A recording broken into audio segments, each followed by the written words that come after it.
Hey guys, Steve here from Steve's Record Box World Headquarters in beautiful downtown Noblesville, Indiana on the brick streets. And just coming to you after day after the second record store day of 2021 on Saturday the 17th. Today's Sunday the 18th, and just wanted to share with you some of my experiences and some of my finds, which I'm so excited about right now. But first off, just want to give a big shout out and thank you to a couple of the shops that I hit up yesterday. Square Cat Vinyl in Fountain Square in downtown Indianapolis. Beautiful new space there. They just renovated, and after quite a long renovation, they opened up last Wednesday to open store, people coming in, buying all kinds of great stuff. When I was there yesterday, they were really busy. The record store day releases seem to be going out the door at a pretty good clip. I am more in the camp of looking for great music for good bargains. And my budget was sort of, if I would have bought a record store release, I'd have had one album yesterday. I ended up with 10 overall, but also wanted to give a big shout out and congratulations for staying open over pandemic and making it work to Indie CD and Vinyl in Broad Ripple, north of Indianapolis. Stopped in there, did some digging around in there as well, and looked like they had a great day yesterday. So anyway, shout out to the local independent record stores all over the place. Thanks for being there. Love that you're keeping this passion alive. And so now, just like to kind of dive into what I found yesterday, which I think is really cool. I had to do some sorting and putting back due to both budget and sound quality reasons.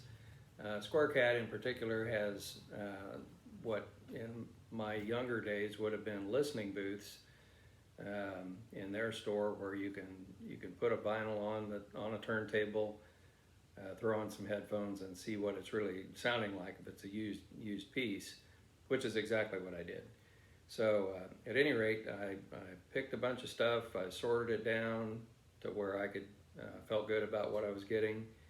And so here we go, in no real particular order. I just want to share with you what I found. This was a bit of a flyer. This is an import album, Dave Swarbrick Flitton.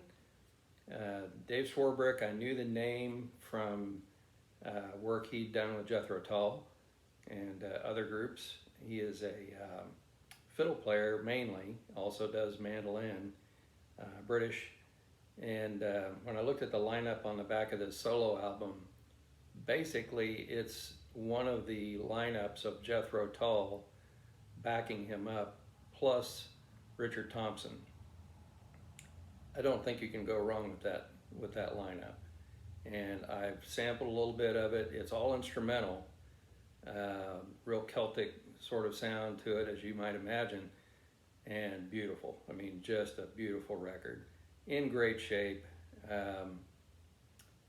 Didn't pay much for it, and I'm happy about that. All of these records were $3.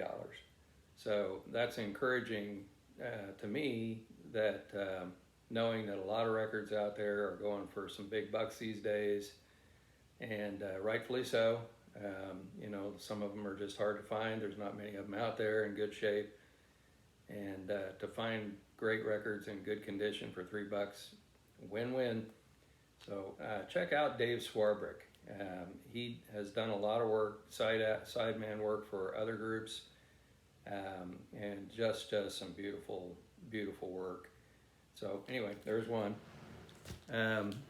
Next one up is a guy that I have profiled on my page before, but I think it's doesn't get enough attention, and that's kind of the purpose of my page anyway, is to showcase artists that I've heard of over the years and have collected, that I don't think ever got the like commercial success maybe that they had hoped for, but definitely have the chops.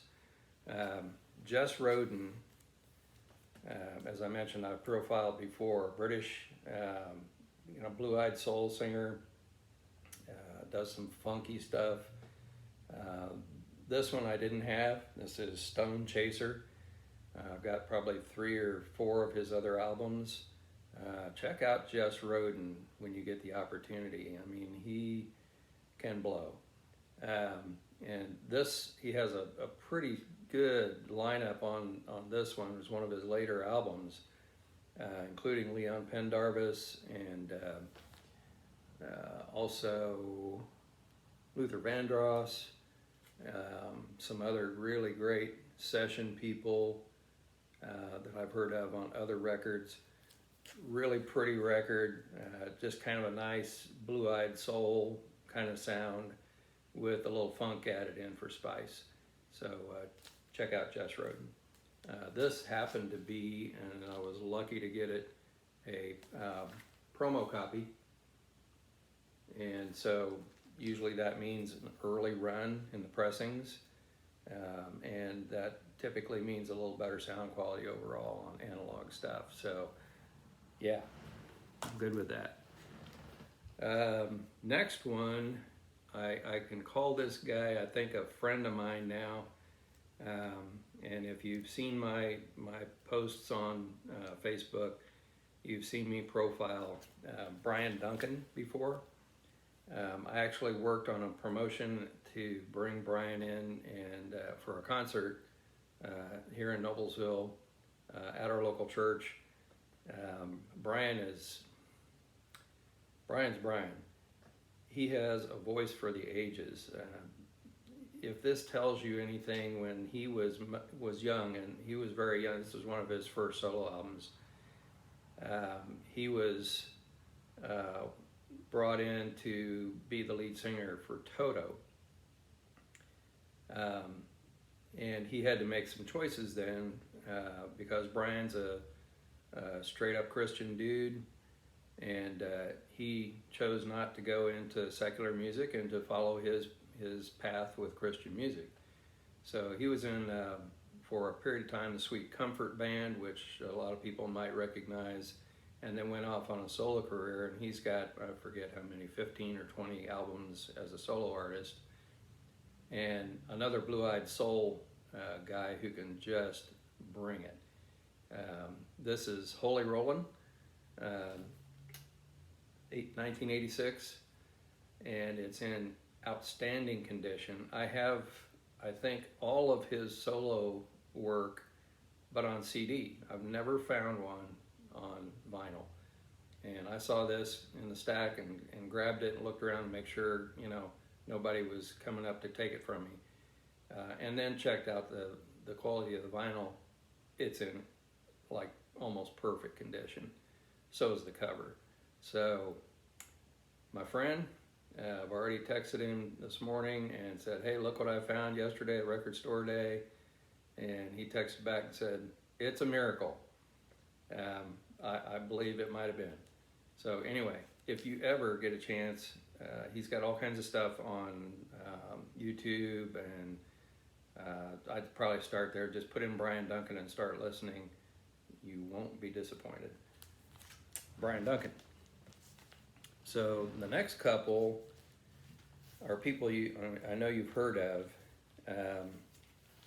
Well, at least one of them. Several of them you might have heard of. But, there's that time when you pick up albums that you might already have because they look like they might be in better shape than the ones you have, which is exactly what I did with Al Stewart, Past, Present, and Future, and Modern Times. Al Stewart, everybody knows You're the Cat. Understandably so. They played the heck out of it, and because it was great. But Al Stewart's work before and after You're the Cat is just flat out outstanding. These are great great albums. He's always, in his band, he's always backed by Tim Renwick, who does a lot of session work in England. I got to see Al Stewart in Cincinnati a long time ago, and he put on a tremendous show. But these two albums are just flat out amazing. Past, Present, and Future has incredible songs on it. Roads to Moscow is still I think that's one of my favorite songs that he's ever done. Nostradamus is another one. And if you know anything about Al Stewart, his lyric writing has a lot to do with historical events, along with other things too. But he's got a tune on here called Post World War II Blues. His lyrics are worth the time. The music is amazing. The lyrics are well worth the time.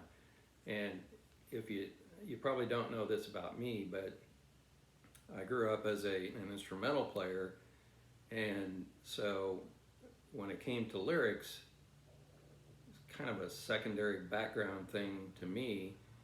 And you're kind of in one of those camps. You're either a lyrics guy, or person, I should say, or you're an instrumentalist, and you go from paying attention to the lyrics and then listening to the music behind it and appreciating that secondly, or vice versa.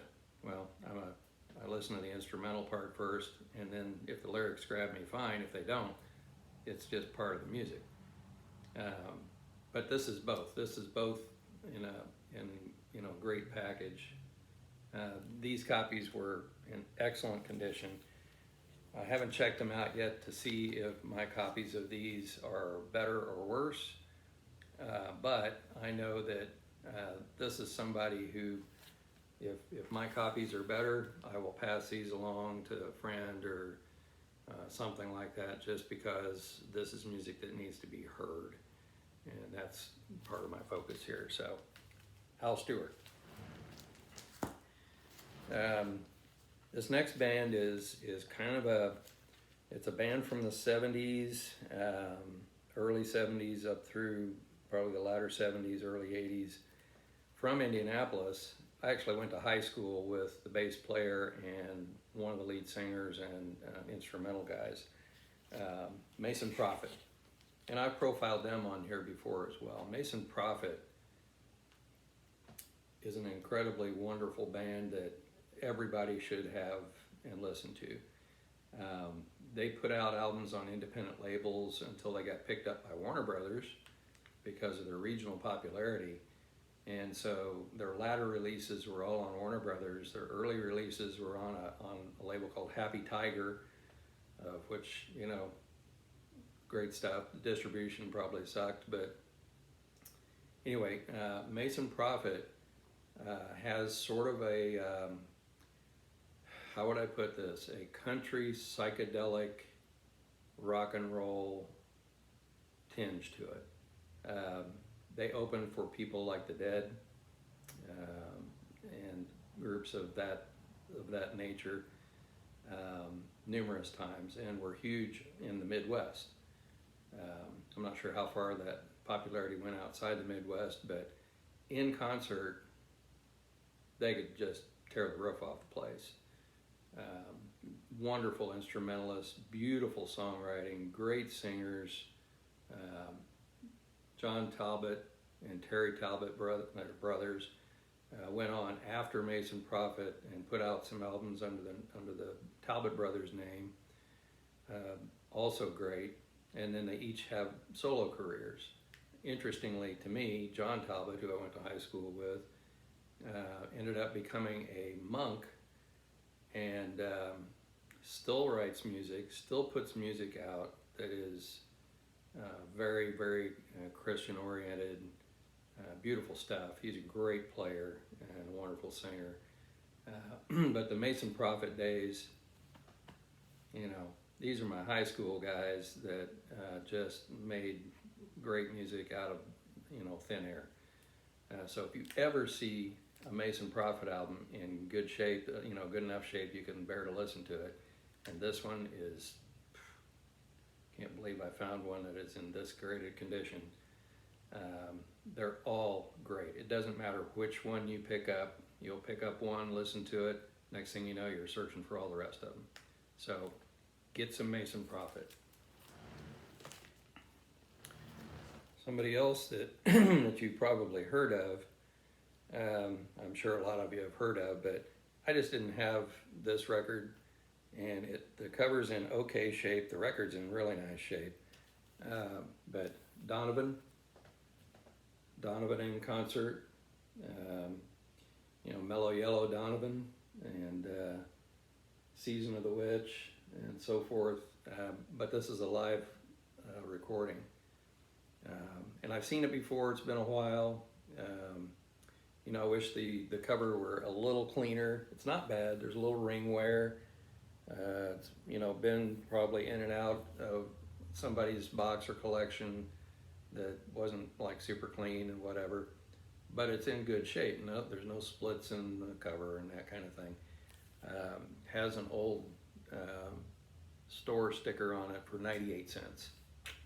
I paid $3. I'm happy. But I love Donovan. Donovan, if you don't really know anything beyond Mellow Yellow, really dig into some Donovan. Talk about hippie music. That basically is, you look up Donovan in the dictionary and it says hippie music. Here's what the back cover looks like. The Nehru jacket, beads. It's got a djembe, little drum under his arm, and a flute. How much more hippie-ish can you get? And Donovan Leitch, I believe, is still with us. May still be doing some music, God bless him. But I can't wait to spin this. I haven't had a chance to yet, and I don't have it, have never really, I don't think, heard it before. So, yay me. Just a couple more. This I was really excited about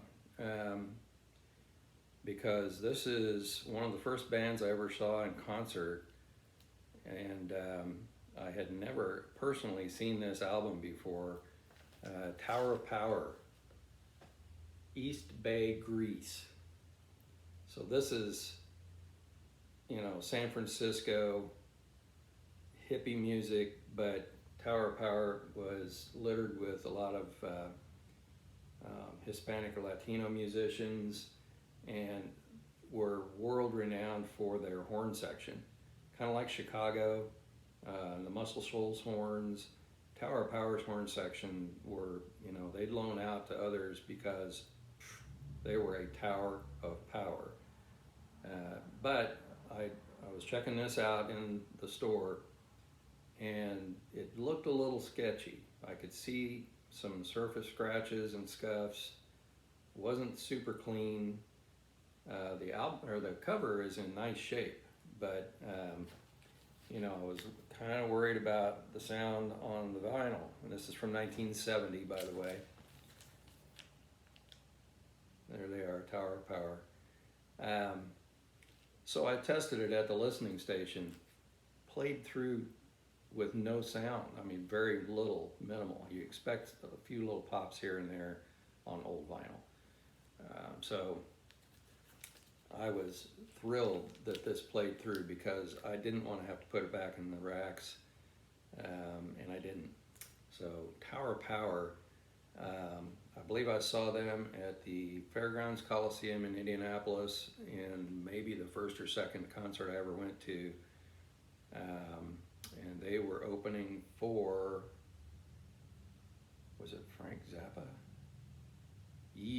Might have been Frank Zappa, could have been Santana. I think Santana actually opened for Tower of Power because Santana was still that new. And Tower of Power was the headliner. Santana is my number one. Santana was incredible. Tower of Power was really good. Santana is Santana. So anyway, Tower of Power, loving it. So I don't know how many of you have recently watched Questlove's Summer of Soul documentary concert film. I watched it within the last week or so here and was absolutely blown away. If you don't know about it, look it up. The Summer of Soul, Questlove is a producer. Concert that was going on, or series of concerts that was going on in, I believe it was, I want to say in Philadelphia, at the same time that Woodstock was going on, that got no press. Only the people basically that went to the shows knew a whole lot about it. And in the park, outdoors in the park in Philly, and they could pack in about 40 or 50,000 people each time there was a series of shows. So they ended up with about a total of about 300,000 people that saw these concerts. And they did a wonderful, job of recording the shows, then put it in cans, and it sat in somebody's basement for 50 years until Questlove was able to gain access to it, restore, produce, edit, and put this documentary together. It's amazing. Yeah, you've got to see it. I mean, Sly and the Family Stone, oh my gosh, the Staple Singers, all these wonderful, wonderful bands and groups from back at that time, including the Chambers Brothers. Now, Chambers Brothers, you may or may not know about. Chambers Brothers, big hit from that time period was Time Has Come Today. So this is Chambers Brothers' greatest hits album. Promo, as you can see, with the time strip, red label on Columbia, so not a white label promo. And at some point in time, somebody stuck a little piece of masking tape up there and wrote 100 on it. I have no idea. I can tell it's been there forever, and I'm not going to peel it off because I don't want to bring any of the finish of the cover off. I'm just going to leave it there. But Chambers Brothers, greatest hits, they'll blow the roof off the joint. So lots of other music that they did that was super funky. They do a version of In the Midnight Hour, Love, Peace, and Happiness. The opening cut's called Funky. It's funk soul that is just so well done. You just got to hear them. So this, I'm incredibly excited because I found there were actually two copies. I found another copy of this in their stacks to begin with, and I grabbed it and looked at it and thought, this is borderline. Cover was okay, record looked okay, and then I kept churning through the stacks, and lo and behold, I found this one. Cover's in really nice shape. The album is almost pristine. I mean, I would if I were to put a grade on it visually, I'd say near mint. I know that's a tough one to reach, but it's pretty. So looking forward to funking up when I listen to this. Chambers Brothers' greatest hits. Okay, last but not least, this is a band that some people will have heard of, that just know a lot about vinyl and about early 70s rock and so forth. SRC Milestones. So SRC were a band from Michigan, a bunch of guys that started out, formed up a band in Eastern Michigan, or from Eastern Michigan University. And the lead singer was from an earlier band called The Chosen Few. And The Chosen Few were a very popular band also on the Midwest band circuit. And the lead singer then formed with these guys in the band SRC. Even back when I was running record stores and earlier than that, so I started in the record store business in the 70s, the latter part of the 70s, mid to late 70s, up through the early 80s. And this was a rare album then, and it was one that people, sought out, and it was valuable even at that time. So I haven't checked like the runouts to see if this is a reissue or just a later press or whatever. But I saw this and just kind of started giggling because the cover is in beautiful condition. The album is in probably VG plus at minimum condition. SRC, I've heard described as a psychedelic rock group, leaning into prog rock, just really creative, fun stuff. Put out 3 albums before they kind of started splintering off and people left and so forth. But at any rate, really smoking album. If you like kind of the early 70s, yeah, here's the back cover. These guys were upside down. That's what happened in the 70s. So if you like that style, even if you don't, give it a try. Check out SRC. I'm sure there's SRC stuff on YouTube that you can sample and see what they sound like. This album is not worth $3. It's worth more than $3. And I think I have a copy, but I'm going to compare and see if this one is better or not, and if whichever one doesn't make the cut is going to move along to somebody else and make them happy. So at any rate, this was my record store haul for Record Store Day 2.0 on July 17th. Happy as a clam that I found what I found. Stayed within my budget somehow. Had a wonderful day. Got to talk to some great people. Like I said, the people at both Square Cat Vinyl and Indie CD and Vinyl are just super knowledgeable, friendly, helpful, all the above. Indie CD and Vinyl was trying to help me find some used copies, which is nigh impossible for any kind of decent money. Tool or Pucifer or Perfect Circle. I'm a huge Maynard James Keenan fan, and they're hard to find. So I can't justify like full price for new stuff very often. So I'll just keep waiting and looking. But at any rate, I appreciate that you've taken the time to go through some of this stuff with me. I hope you enjoyed it. If you did, please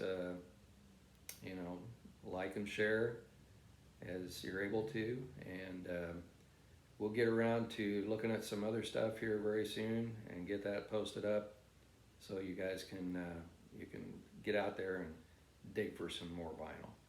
All right, happy days.